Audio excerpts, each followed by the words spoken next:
안녕하세요. 저는 저희 엄마를 세상에서 제일 사랑하는 40대 여자입니다. 제 친엄마는 아니지만 저를 정말 사랑으로 키워주셨고, 저에겐 없어서는 안 되는 존재가 되어주셨거든요.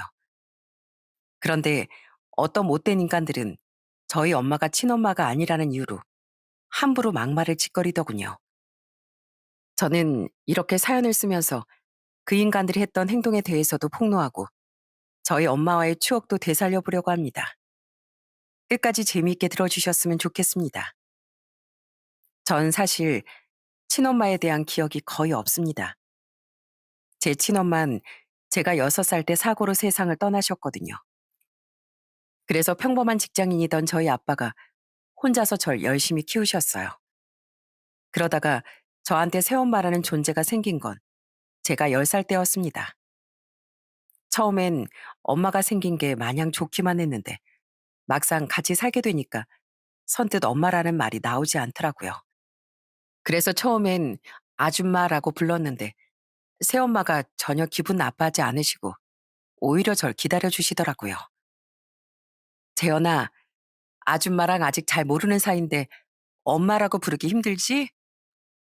아줌만 재현이 네가 마음이 열릴 때까지 얼마든지 기다릴 수 있으니까 엄마라고 부를 수 있을 때 부르면 돼. 알았지? 그런데 새엄마를 엄마라고 부르는 데까지 그렇게 오랜 시간이 걸린 건 아니었어요. 새엄마가 저한테 워낙 잘해주셨기 때문에 저도 생각보다 금방 마음이 열리더라고요. 특히 제가 좋았던 건 평소에 친구들을 보면서 부러워했던 걸 이젠 저도 똑같이 누릴 수 있었다는 겁니다. 전에는 학교 끝나고 갑자기 비가 오면 어쩔 수 없이 친구들한테 부탁해서 우산을 같이 쓰고 가야 했는데 이제는 저희 새엄마가 우산을 들고 학교까지 마중을 나오시더라고요. 재현아, 비 많이 오는데 얼른 엄마랑 우산 쓰고 집에 가자. 오늘 비 오니까 엄마가 집에 가서 맛있게 김치전 부쳐줄게. 우와, 김치전 진짜 맛있겠다. 엄마, 앞으로도 나 우산 안 가져온 날 또 엄마가 데리러 와주실 거예요? 저 여태까지 엄마랑 같이 우산 쓰고 집에 가는 친구들 보면서 엄청 부러웠었거든요. 그럼 우리 재현이 비 맞으면 안 되니까 당연히 엄마가 우산 들고 데리러 와야지. 괜히 우리 딸 비 맞았다가 감기 걸리면 엄마 마음이 너무 아파서 안 돼. 학교에서 운동회를 할 때도 예전엔 아빠만 왔었는데 이젠 엄마까지 오니까 너무 좋더라고요. 엄마가 아침 일찍부터 김밥을 싸서 오셨는데 그게 얼마나 맛있었는지 모릅니다. 제가 달리기를 할 때도 엄마가 응원을 많이 해주시더라고요. 우리 재현이 잘한다. 아, 이러다가 1등 하겠어, 1등. 조금만 더 가면 결승선이니까 힘내. 엄마가 큰 소리로 응원해 주시니까 기운이 펄펄 나더라고요. 그래서 결국 전 달리기에서 1등을 하게 되었고 엄만 절 껴안고 소리까지 지르며 좋아하셨답니다. 전 엄마가 생기니까 이젠 동생까지 갖고 싶다는 욕심이 생기더라고요. 그래서 가끔씩 엄마한테 동생을 낳아달라고 조르기도 했습니다. 엄마, 나 동생 생기면 진짜 잘 놀아주고 공부도 가르쳐 줄 수 있는데 동생 하나만 낳아주시면 안 돼요? 나도 다른 애들처럼 동생 갖고 싶단 말이에요. 우리 재현이가 동생이 갖고 싶구나? 근데 이거 어쩌지? 엄만 동생보단 재현이 너만 있으면 되는데 엄마가 제일 사랑하는 사람이 바로 우리 재현이거든. 그땐 제가 철이 없어서 엄마한테 자꾸 졸랐었는데 한참 뒤에 알고 보니까 사실 엄마가 난임이셨다고 하더라고요. 그래서 저한테 동생을 낳아주고 싶어도 낳아주실 수가 없었던 거였죠. 비록 동생은 생기지 않았지만 전 엄마가 생긴 걸로도 정말 행복했답니다. 엄만 제가 학교에서 성적을 잘 받아오면 기특하다면서 맛있는 것도 해주시고 생일 땐 미역국을 끓여서 생일 파티까지 해주셨어요. 가끔씩은 엄마한테 요리를 배워서 아빠한테 해드리기도 했는데 그때마다 아빠가 엄청 좋아하시더라고요. 이야, 우리 재현이가 보기보다 손맛이 장난 아닌데? 아직 고등학생밖에 안 된 애가 어떻게 이렇게 국을 맛있게 끓였어? 그거야 다 엄마한테 배웠으니까 그런 거죠. 우리 엄마가 세상에서 요리를 제일 잘하잖아요. 그러니까 딸인 나도 엄마처럼 요리를 잘해야 되지 않겠어요? 그렇게 전 하루하루 행복하게 살며 대학을 졸업하고 직장에도 취직을 하게 되었습니다. 그러다가 30대 초반에 같은 회사에 다니던 남자랑 좋은 사이로 발전을 하게 되었어요. 남자친구는 회사에서도 분위기 메이커 역할을 할 정도로 성격이 좋았고 직장 동료들한테도 정말 친절하게 하는 착한 사람이었습니다. 그래서 남자친구와 1년 정도 만난 후에 결혼을 약속하게 되었죠. 양가 집안에 인사를 드린 후 상견례를 하는데 저희 엄마가 예비 시부모님 앞에서 제 칭찬을 많이 해주시더라고요. 우리 재현이 제가 배 아파서 낳은 딸은 아니지만 그래도 정말 열심히 키웠습니다. 학교 다니면서도 말썽 한번 부린 적 없고요. 항상 부모를 생각하는 참 착한 아이예요. 물론 부족한 점이 있을 수도 있겠지만 그래도 부디 예쁘게 봐주셨으면 좋겠습니다. 그렇게 좋은 분위기 속에서 상견례가 끝나고 전 남자친구와 결혼을 하게 되었습니다. 남편은 워낙에 활발한 성격이라 그런지 결혼하고 나서 저희 가족들하고도 되게 잘 지내더라고요. 한 번은 저희 아빠와 친해지고 싶다며 아빠가 낚시하러 가실 때 따라간 적도 있었어요. 아유, 우리 노서방이 의욕은 되게 좋은데 아직까진 초보라 그런지 한 마리도 못 낚았구만. 노서방, 자네 아무래도 앞으로 나한테 많이 배워야겠어. 나랑 낚시 다니려면 적어도 물고기 한 마리 정도 낚을 줄 알아야지. 그럼요. 저 앞으로 아버님한테 많이 배워서 아버님 발끝만큼이라도 좀 따라가고 싶습니다. 저도 대어 하나 낚아서 아버님이랑 같이 기념사진도 찍고 해야죠. 남편은 그 뒤에도 저희 아빠와 술도 마시고 등산도 다니며 정말 친하게 지냈어요. 남편은 저희 아빠 성격이 잘 맞는 것 같다고 너무 좋아하더라고요. 그런데 한 번은 남편이 저희 아빠한테 혼쭐이 난 적도 있었습니다. 친정 부모님과 다 같이 외식을 하고 나왔는데 남편이 빨간불에 무단횡단을 하려고 하는 거예요. 제가 깜짝 놀라서 하지 말라고 했더니 오히려 웃으며 저와 저희 부모님한테 이러더라고요. 왜 그래? 차 안 올 때 그냥 후딱 건너면 되잖아. 어머님, 아버님, 얼른 가요. 지금 뛰어가면 딱 좋을 것 같아요. 그런데 그때 저희 아빠가 남편을 인도 쪽으로 잡아당기며 버럭 화를 내시더군요. 자네 지금 제정신인가? 신호등에 떡하니 빨간불이 켜져 있는데 어디서 위험하게 무단횡단을 하려고 해? 아니, 그게 아니라 초록불 되려면 아직 많이 남았으니까 시간 아끼려고 그런 거죠. 그래봤자 몇 분이나 아낀다고 그래. 그렇게 급하게 살다가 아예 저승에도 빨리 가버리려고 그래? 내가 자네를 아무리 좋아해도 그렇게 개념 없는 짓 하는 건 절대 용납 못하네. 그러니까 앞으로는 그런 위험한 짓 절대 하지 말게. 알았어? 아빠가 처음으로 남편한테 화를 내니까 남편이 무서웠는지 하루 종일 주눅이 들어있더라고요.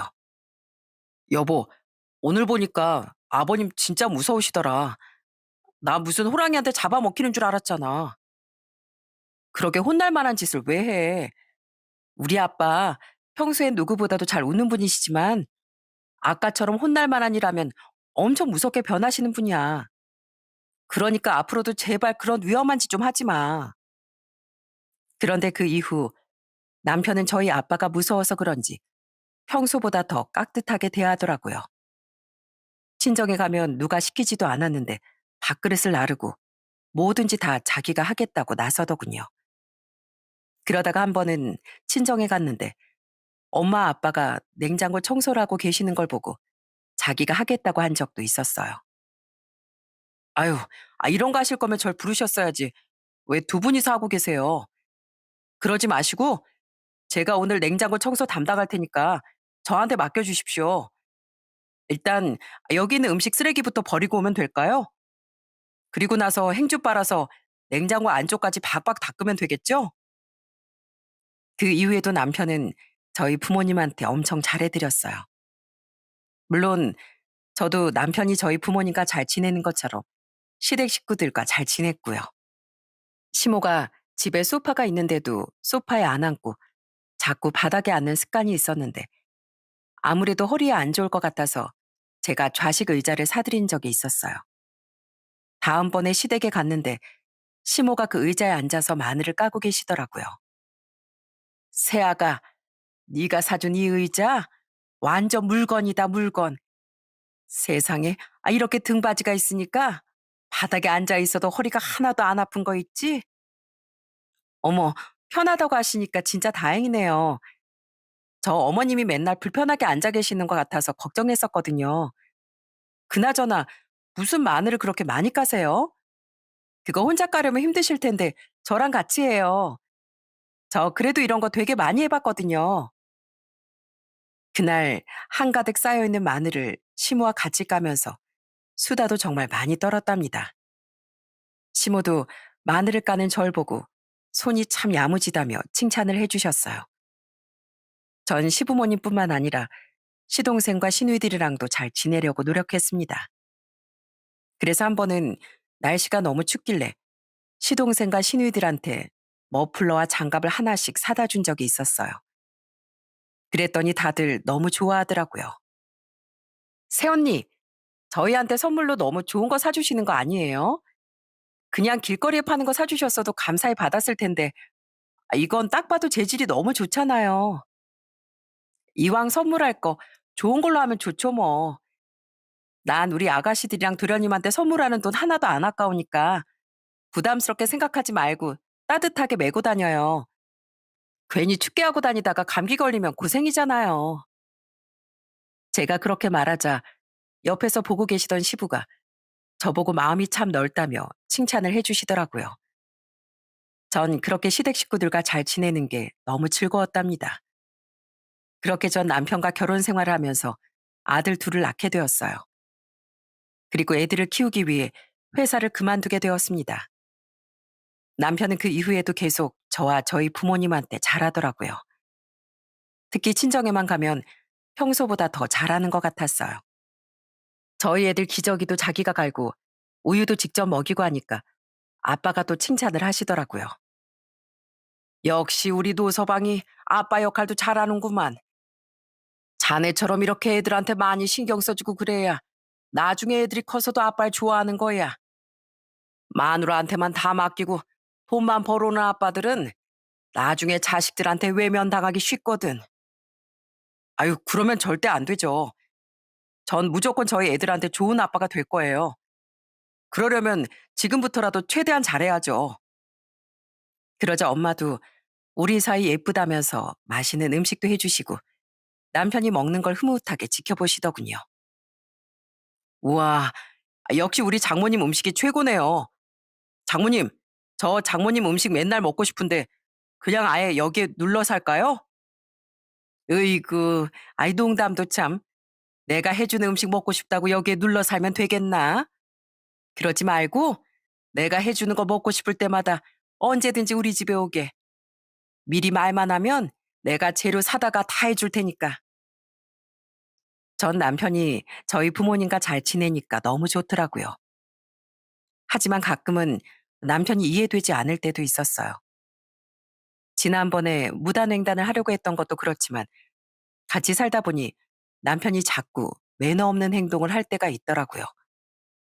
한 번은 같이 차를 타고 가는데 남편이 깜빡이도 안 켜고 자꾸 차선을 변경하는 거예요. 여보, 차선을 바꿀 땐 깜빡이는 기본으로 켜야 되는 거 아니야? 당신이 자꾸 깜빡이도 안 켜고 왔다 갔다 하니까 뒤에서 자꾸 빵빵거리잖아. 깜빡이 좀 안 켜면 어때서?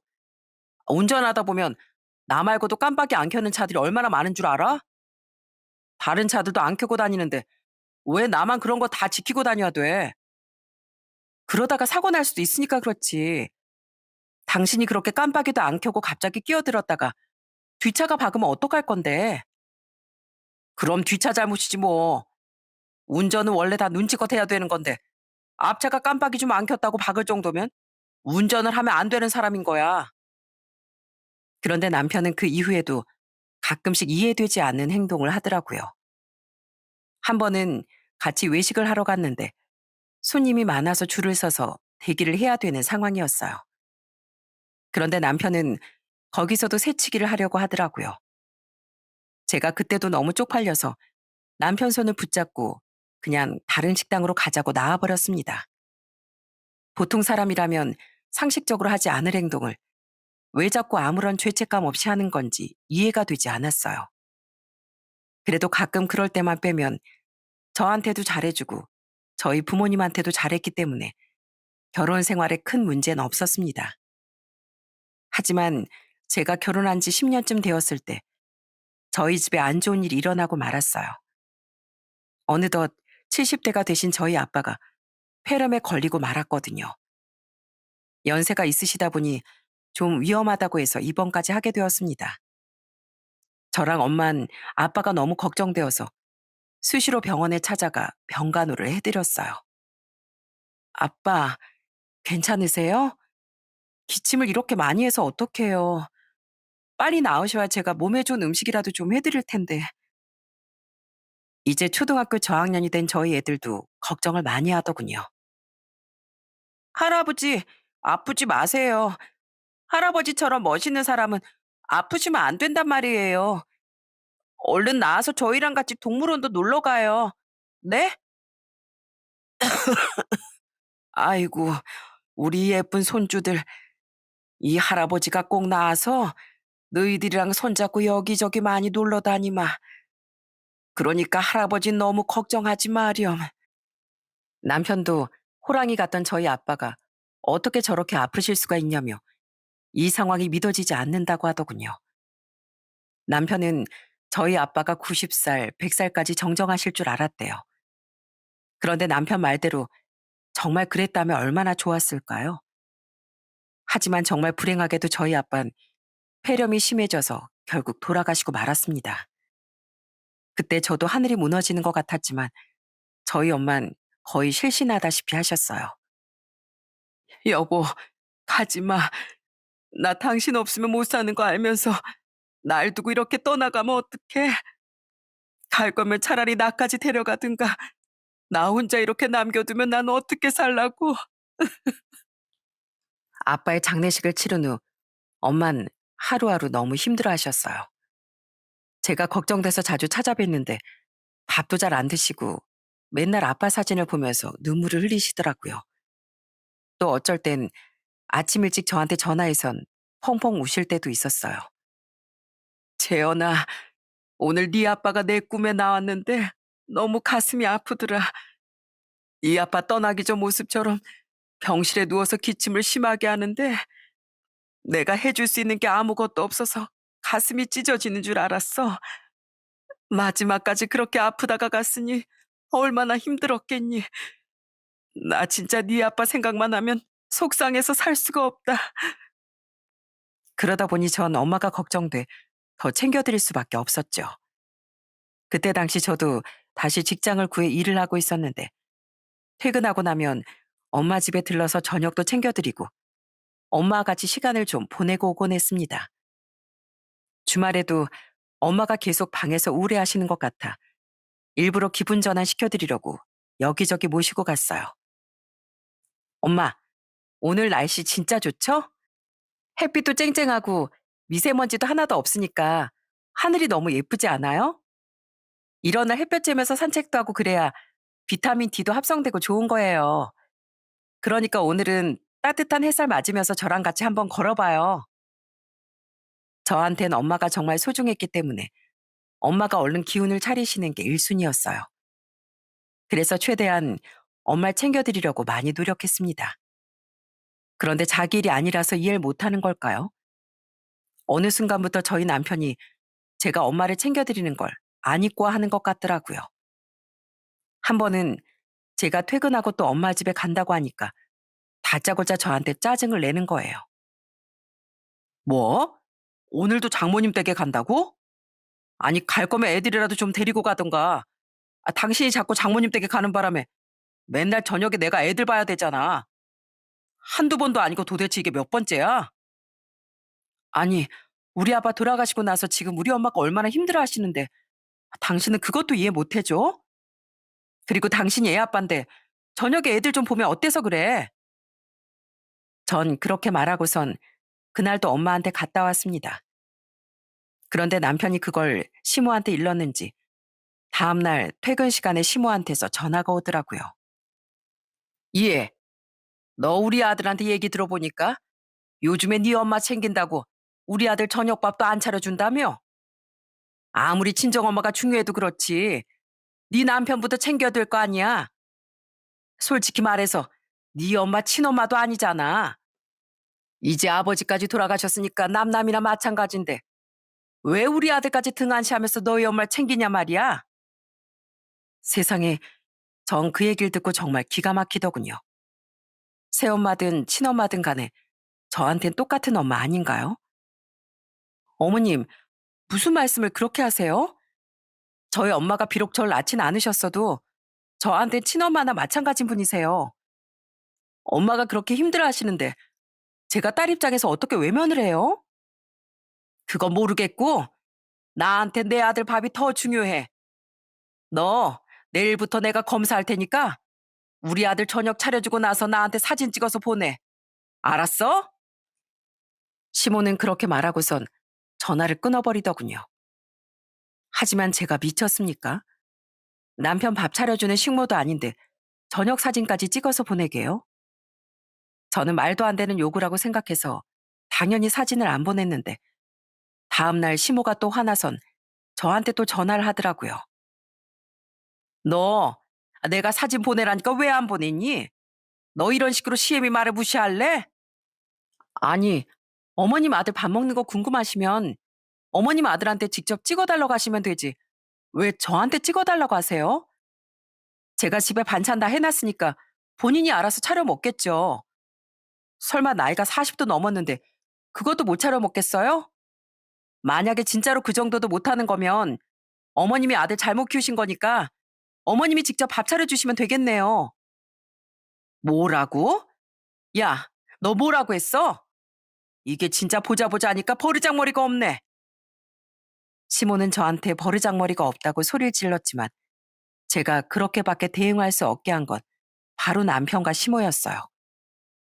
힘들어 하시는 엄마를 챙기는 건 자식으로서 당연한 일인데 그걸 가지고 자꾸 친엄마가 아닌데 왜 챙기냐면서 시비를 거니까 저도 말이 좋게 안 나오더라고요.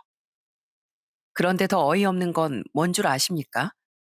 여태까지 회사를 꾸준히 잘 다니던 남편이 갑자기 무슨 헛바람이 들었는지 헛소리를 하기 시작했다는 겁니다. 여보, 나 그냥 회사 그만두고 사업이나 해볼까? 내가 알아보니까 스크린 골프장이 은근히 돈이 많이 된대. 어차피 회사 다니면서 월급 받아봤자 부자는 못 되잖아. 안 그래도 일하느라 스트레스 받는데 그냥 이참에 회사 때려치우고 사업 준비나 해봐야겠어. 뭐? 사업? 아니, 잘 다니던 직장을 놔두고 갑자기 무슨 사업을 한다는 거야? 요즘에 경기도 어려운데 사업한다고 다 잘 되는 줄 알아? 괜히 쓸데없는 데 현혹돼서 돈 낭비하지 말고 그냥 지금 다니는 회사나 열심히 다녀. 그러자 남편은 자기 편을 안 들어준다며 계속 궁시렁거리더군요. 사업을 얼마나 만만하게 보길래 저런 소리를 하는 건지 정말 이해가 되지 않았습니다. 그런데 안 그래도 남편이 사업 얘기를 꺼내서 골치가 아프던 와중에 더 안 좋은 일이 생기고 말았어요. 저희 엄마가 마음이 너무 힘드셨는지 몇 달 만에 나쁜 병에 걸리시고 말았거든요. 저는 엄마가 너무 걱정돼서 자주 찾아가 엄마를 지극정성으로 간호했습니다. 아빠가 떠나신 지도 얼마 안 됐는데 엄마한테까지 큰일이 날까봐 너무 조마조마했거든요. 그런데 시모는 그런 제 마음도 모르는지 주말에 병원에 가 있던 저한테 전화해서는 또 말 같지도 않은 소리를 하시더군요. 예, 너, 너 내 엄마 아프다고 이젠 아예 병원에 눌러 사나 보다. 친엄마도 아닌 사람한테 그렇게 정성 쏟을 시간 있으면 차라리 네 남편이랑 시부모한테나 잘해. 나 지금 당장 너네 집 쳐들어갈 거니까 좋은 말로 할 때 집으로 들어와서 밥이나 차려놔. 만약에 안 차려놨으면 내가 가만 안 있을 줄 알아. 가만 안 있으면 어쩌실 건데요? 밥이 드시고 싶으시면 어머님 아들 보고 사달라고 하시면 되잖아요. 설마 아들 전화번호를 몰라서 말씀 못 하시는 건 아니죠? 그럼 그냥 제가 전화해서 얘기해 드릴게요. 그럼 됐죠? 저는 그렇게 말하고선 전화를 끊고 남편한테 바로 전화를 걸었습니다. 당신, 지금 어머님 우리 집에 오신다는 얘기 들었어? 어머님이 배가 많이 고프신가 본데 당신이 나가서 밥을 사드리던가 아니면 집에서 시켜드리던가 알아서 해. 난 우리 엄마 챙길 거니까 당신 엄만 당신이 알아서 하라고. 그날 시모가 진짜로 저희 집에 왔는데 제가 집에도 안 오고 밥도 안 차려 놓으니까 저한테 계속 전화를 하시더군요. 저는 더 얘기하기도 싫어서 전화를 받지 않았습니다. 전엔 그래도 시모와 잘 지냈었는데 저희 엄마가 친엄마가 아니라는 이유로 이렇게까지 절 안 잊고 할 줄은 몰랐어요. 그런데 역시 그 엄마의 그 아들이라고 남편도 점점 시모랑 똑같이 행동하기 시작하더군요. 당신, 왜 자꾸 장모님 병원비를 내드리는 거야? 그럴 돈 있으면 나 사업하게 나한테 돈이나 보태지. 왜 그런 쓸데없는 데다가 자꾸 돈을 쓰냐고. 뭐라고? 쓸데없는 거? 아니, 우리 엄마가 아파서 내가 번 돈으로 병원비 내드리겠다는데 그게 왜 쓸데없는 돈이야? 그리고 사업은 무슨 사업? 지금 우리 엄마가 아픈 게 중요하지. 당신이 헛바람 들어서 사업한다고 나대는 게 더 중요해? 사업한다고 나대다니. 무슨 말을 그렇게 심하게 해? 그리고 내 입장에선 당연히 장모님보다 내 일이 더 중요하지. 솔직히 말해서 우리 어머니가 맨날 말씀하시는 것처럼 장모님이 당신 친엄마도 아니잖아. 전 그 얘기를 듣고 정말 기가 막히더군요. 아빠가 돌아가시기 전까지만 해도 남편이 저희 부모님한테 잘했었는데 시모한테 물이 든 건지 막말을 서슴지 않고 하더라고요. 그래서 제가 왜 이렇게 변했냐고 물어보니까 정말 뻔뻔스러운 얘기를 하더라고요. 그걸 몰라서 물어? 장인어른 살아계실 땐 장인어른이 너무 무서우니까 내가 찍소리도 못한 거지. 그런데 이젠 장인어른도 안 계시니까 나도 할 말 하고 살아도 되는 거 아니야? 나도 솔직히 장인어른은 몰라도 장모님한테까지 잘하고 싶진 않거든. 어차피 당신 친엄마도 아닌데 내가 사위랍시고 그렇게까지 챙겨드릴 필요 없잖아. 아, 그러셔? 그럼 나도 당신 부모님한테 함부로 해도 되는 거겠네? 당신한테나 친부모지. 나한텐 친부모 아니니까 나도 그래도 되는 거잖아. 안 그래? 저는 남편이랑 시모가 그렇게 나오니까 더 이상 며느리 도리를 하고 싶지 않았어요. 그리고 어차피 저희 엄마가 너무 아프셨기 때문에 시댁 식구들을 신경 쓸 정신도 없었습니다. 그래서 명절 때도 엄마를 보살펴 드리느라 시댁에 못 갔어요. 그랬더니 시모가 저한테 전화해서 또 난리를 치시더라고요. 야, 너 이제 보자 보자 하니까 아주 막 나가는구나. 며느리라는 애가 친엄마도 아닌 새엄마 챙기느라 시댁에 안 온다는 게 말이나 되니? 아, 그놈의 새엄마 소리 좀 그만하세요. 저희 엄만 절 낳아주시진 않았지만 제가 이 세상에서 제일 존경하고 사랑하는 분이세요. 그런데 왜 자꾸 새엄마 타령하면서 제가 자식돌이 하는 것까지 못하게 하세요? 어머님이 자꾸 이러시니까 제가 어머님을 어른으로서 존경할 수가 없는 거예요. 말 한마디를 하더라도 상대방을 생각해서 해야 되는 건데 어머님은 그냥 머릿속에 있는 그대로 아무렇게나 내뱉고 계시잖아요. 저요, 저희 엄마한테 그렇게 함부로 말씀하시는 분이랑은 별로 만나고 싶지 않거든요. 저 오늘부터 어머님 댁에 안 갈 거니까 그렇게 아세요. 아시겠어요? 그런데 몇 시간 후 이번엔 시아버지가 저한테 전화해서는 저를 위로해 주시더군요. 애미야, 네 시애미는 신경 쓰지 마라. 친정엄마가 아프시다는데 명절이 뭐가 그렇게 중요하니? 저놈의 옆편 내가 명절 때 혼자 일하는 거 싫어서 괜히 너한테 히스테리 부리는 거야. 그러니까 괜히 명절에 못 왔다고 미안해하지 말고 너희 어머니나 옆에서 많이 지켜드리려무나. 그래도 시모와는 다르게 시아버진 상식이 있으신 분이었어요. 평소에 절 막 적극적으로 응원해 주시는 정도는 아니었지만 그래도 저렇게 말씀해 주시는 것만으로도 정말 감사했습니다. 그래서 저도 시아버지 말씀대로 당분간은 저희 엄마만 계속 신경 쓰기로 했습니다. 엄마의 상태가 점점 나빠져 가면서 이러다가 엄마 보낼 수 있는 시간이 얼마 남지 않았을까 봐 너무 초조했거든요. 그래서 최대한 엄마 옆에서 지극정성으로 병간호를 해드렸는데 병이라는 게 그렇게 쉽게 나을 수 있는 게 아니었나 봅니다. 아빠가 돌아가신 지 2년 정도 되었을 때 병원에서 마음의 준비를 하라는 충격적인 얘기를 듣고 말았거든요. 저는 그 얘기를 듣고 정말 하늘이 무너지는 기분이 들었습니다. 그런데 정말 이상한 건 여태까지 병문안을 한 번도 안 오던 남편이 갑자기 병문안을 왔다는 거예요. 저희 엄마가 위독하시다고 하니까 이제서야 걱정이 돼서 그러나 싶었는데 알고 보니까 그게 아닌 것 같더군요. 병문안을 온 남편이 저희 엄마한테 진짜 말 같지도 않은 소리를 하는 거예요. 장모님, 많이 힘드시죠? 장모님이 남기실 재산은 제가 잘 관리해 드릴 테니까 걱정하지 마시고 편히 눈 감으세요. 제가 좋은 곳에 잘 쓰겠습니다. 저는 너무 화가 나서 남편을 병실 밖으로 불러내 따졌습니다. 당신 미쳤어?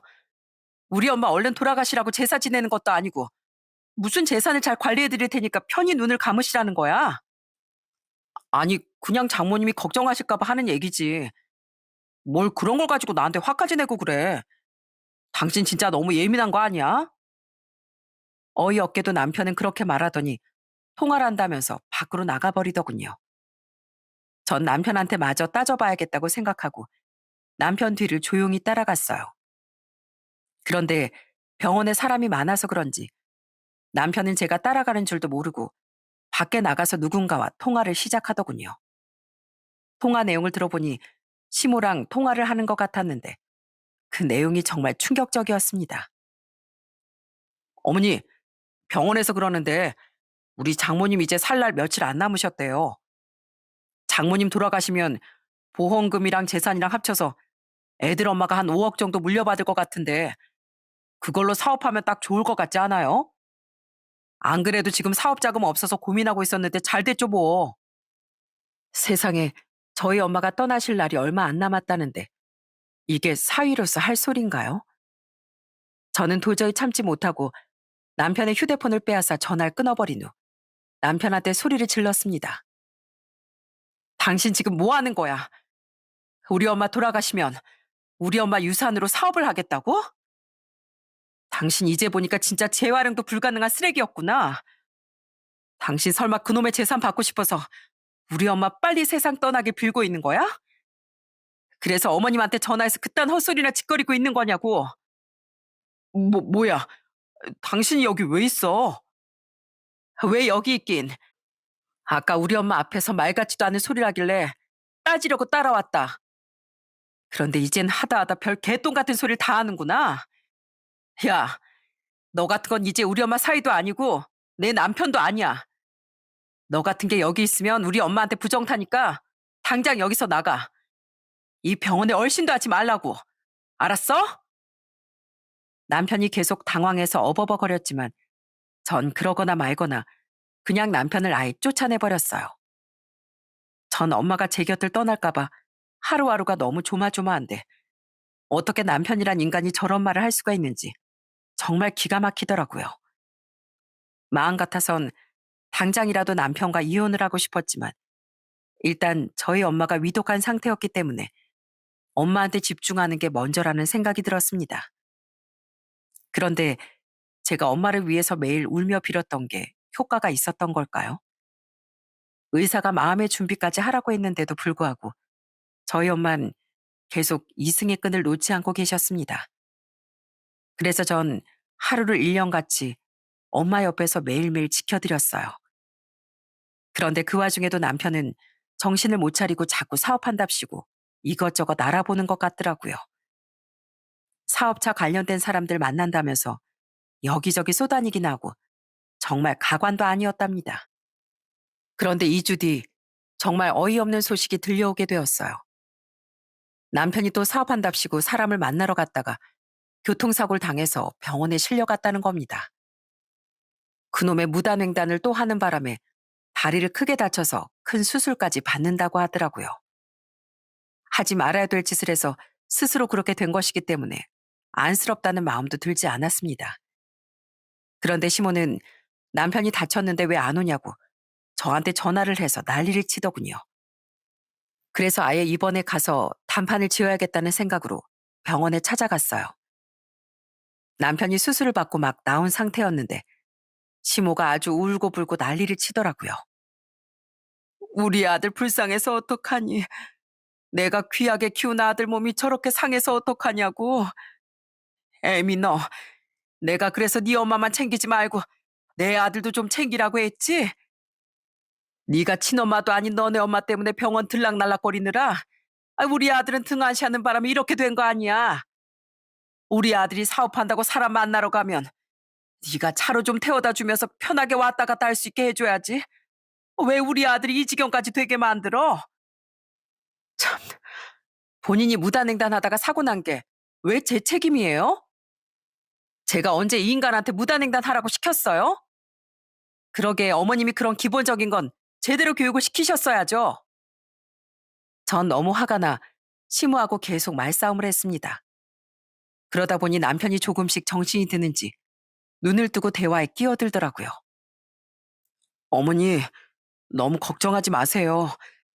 저 수술도 잘 받고 나왔고 어차피 곧 우리 장모님 돌아가시면 돈 나오니까 병원비도 그걸로 내고 하면 돼요. 그냥 이참에 장모님한테 받을 유산으로 몇 달 요양한다고 생각하죠 뭐. 세상에 수술 받고 나와서도 또 저희 엄마 유산 얘기라니. 저는 순간 머리 끝까지 화가 나 아주 돌아버리는 줄 알았습니다. 그래서 눈 똑바로 뜨고 남편한테 이렇게 얘기했어요. 야, 우리 엄마 아직 살아계시다고 몇 번을 얘기해? 그리고 네가 뭔데 자꾸 우리 엄마 유산으로 병원비를 낸다는 둥, 요양을 한다는 둥 헛소리라는 거야? 너 지금 뭔가 단단히 착각하고 있나 본데 만약에 우리 엄마가 돌아가신다고 해도 그 돈 너한테 갈 일은 절대 없거든? 나 여기에 병문안 온 거 아니야. 너한테 이혼 선언하러 온 거라고. 너랑 나랑은 오늘부터 끝이니까 그런 줄 알아. 요양을 하고 싶으면 네 돈으로 실컷 하라고. 제가 그렇게 말하자 남편과 시모가 기겁을 하고선 저한테 매달리기 시작하더라고요. 여보, 그게 무슨 소리야? 여태까지 나랑 잘 살았으면서 갑자기 무슨 이혼이냐고. 그래, 애미야. 너 지금 홧김에 마음에도 없는 소리 하고 있는 거지? 너 지금 많이 흥분해서 그러는 것 같은데 그러지 말고 가만히 앉아서 좀 다시 생각해봐라. 부부 사이에 그렇게 이혼 얘기 함부로 꺼내는 거 아니야. 다시 생각하게 뭘 다시 생각해요? 저한테 제일 소중한 저희 엄마를 친엄마가 아니라는 이유로 계속 무시하고 이젠 돌아가시지도 않은 우리 엄마 재산까지 탐내는데 제가 미쳤다고 저딴 인간이랑 같이 살아요? 저요. 이런 이기적인 놈한테 호구 잡힐 만큼 멍청한 사람 아니거든요. 그리고 어머님처럼 어른답지도 못한 사람을 시어머니로 계속 생각하고 싶지도 않다고요. 뭐라고? 너 지금 나보고 어른답지 못한 사람이라고 했니? 그래요. 요즘 세상에 재혼 가정도 많고 입양 가정도 많은데 친엄마가 아니라는 걸로 계속 트집 잡는 사람이 어딜 봐서 어른이에요? 나이만 잔뜩 드셨지 정신은 하나도 성숙하지 않으시잖아요. 저 이런 집구석하고 더 이상 상종하고 싶지 않거든요. 그러니까 앞으로 그렇게 아끼는 아들이나 평생 데리고 사세요. 아시겠어요? 제가 그렇게 말하고 뒤를 돌아 병실을 나오려는데 시모가 몸으로 문 앞을 막고 절 못 나가게 하더군요. 그래서 전 시모를 억지로 문에서 떼어내버렸습니다. 비키세요. 막아도 소용없으니까 저리 가시라고요. 애미야, 그러지 말고 나랑 얘기 좀 더 해보자. 어? 그렇게 가지 말고 천천히 다시 얘기해보자고. 저는 뒤에서 들려오는 시모의 목소리를 무시하고 그냥 병원 밖으로 나와버렸어요. 더 이상 그런 사람들하고 대화할 가치를 못 느꼈거든요.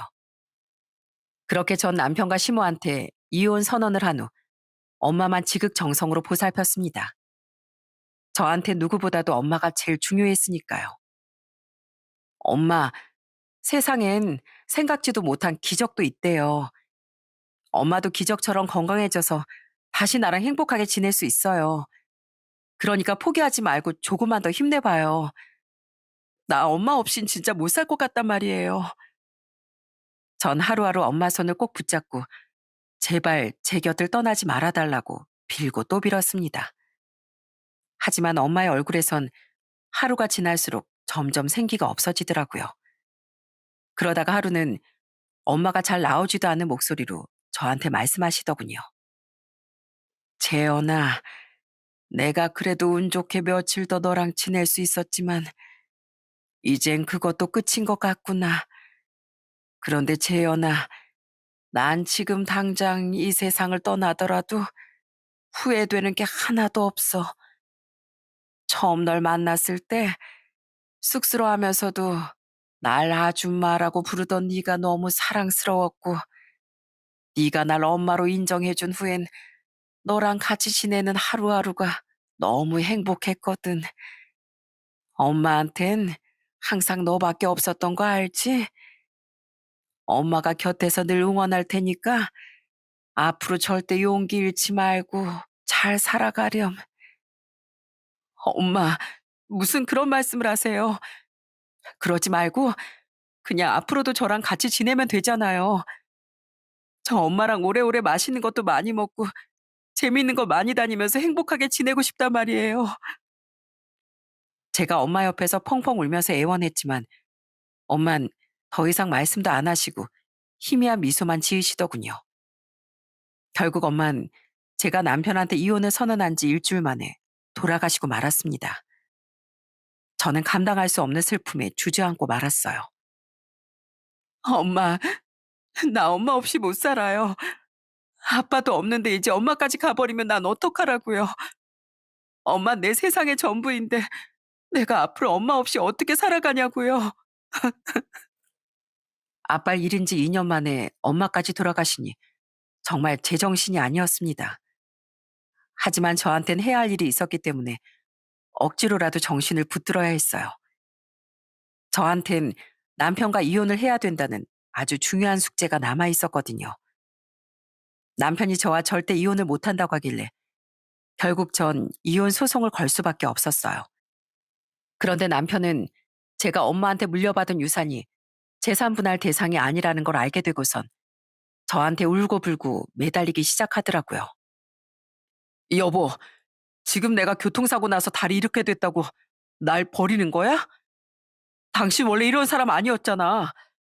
예전에 나밖에 모르는 사람이었는데 어떻게 내가 다리 좀 다쳤다고 장모님 유산도 혼자 꿀꺽하고 나랑 이혼까지 할 생각을 해. 야, 넌 내가 네 다리 때문에 이혼하는 줄 알아? 그게 아니라 너랑 너네 엄마가 여태까지 나한테 한 짓을 도저히 못 참아서 이혼하는 거야. 너 우리 아빠 살아계실 땐 가식적으로 잘하는 척하더니 아빠 돌아가시자마자 돌변해서는 우리 엄마를 마치 짐짝 취급했잖아. 그리고 너네 엄마도 맨날 우리 엄마를 새엄마라고 무시하면서 날 무슨 네 시중이나 드는 몸종으로 생각했잖아. 그런데 내가 미쳤다고 너 같은 인간하고 계속 같이 살겠니? 난 너처럼 이기적이고 인성 더러운 놈이랑은 말도 섞고 싶지 않아. 그러니까 그냥 조용히 나랑 갈라설 생각이나 해. 다신 내 앞에 나타나지 말라고. 알았어? 여보, 그러지 말고 한 번만 다시 생각해줘. 어? 제발 한 번만.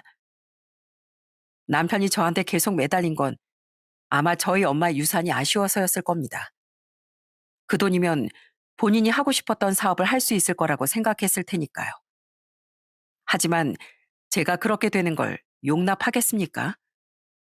결국 전 이혼 소송을 통해 남편과 이혼을 하고 애들도 제가 키우게 되었어요. 그렇게 남편과의 결혼 생활이 12년 만에 끝나게 된 거죠.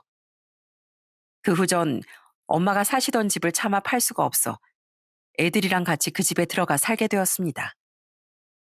그런데 그 집에서 지내다 보니 엄마 생각이 정말 많이 나더라고요. 엄마가 쓰시던 살림살이를 볼 때마다 엄마가 저한테 해주시던 맛있는 밥이 생각나고 거실에 떡하니 걸려있는 가족 사진을 볼 때마다 엄마 생각에 눈물이 줄줄 흐르기도 했어요. 베란다엔 엄마가 키우시던 화분이 있었는데 투병 생활 동안 엄마가 관리를 하나도 못하셨다 보니까 다 말라 비틀어져 있더라고요. 그래서 전 저희 애들과 같이 엄마가 좋아할 만한 화분도 골라서 사왔답니다. 엄마, 이 화분 할머니 거예요? 할머니가 예전에 키우시던 화분이랑 똑같이 생긴 것 같아요. 맞아. 이거 할머니 드리려고 산 거야. 할머니가 너일 예뻐하셨던 것처럼 화분들도 참 예쁘게 잘 키우셨잖니. 그래서 이젠 엄마가 할머니 대신에 우리 집에서 화분 좀 키워보려고. 엄마가 하셨던 것처럼 베란다에 화분을 진열해 놓고 물을 주다 보니 마치 엄마가 옆에 있는 것 같은 느낌이 들더라고요. 엄마가 살아계셨으면 더 많은 걸 함께 할 수 있었을 텐데 그러지 못하는 게 너무 아쉽고 슬펐어요. 그래도 전 엄마 아빠와의 추억을 잊지 않기 위해 계속 그 집에서 저희 애들이랑 같이 하루하루를 소중하게 보냈습니다. 그렇게 지내다 보니 전 남편과 이혼한 지도 어느덧 2달 정도가 지났습니다.